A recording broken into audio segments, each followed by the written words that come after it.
साथीहरू हजुरलाई यो कटहर कतिको मनपर्छ? मलाई त एकदमै मनपर्छ साथीहरू।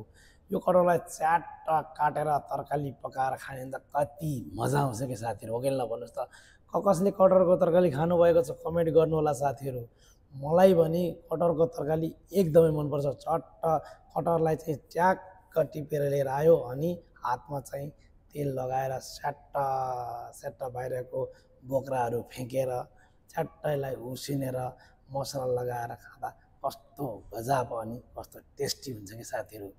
मलाई त साह्रै मनपर्छ है। मैले पकाउने तरिका त त्यसरी हो। हजुरहरूले कसरी पकाउनुहुन्छ नि साथीहरू? कमेन्ट गर्नुहोला। यदि मेरो चाहिँ यो भिडियोलाई मनपर्छ भने हजुरहरूले लाइक, सेयर, कमेन्ट अनि साथी पनि बनाएर राख्नुहोला ताकि त्यस्तै भिडियोहरू अरू पनि आउनेछ है साथीहरू। है त।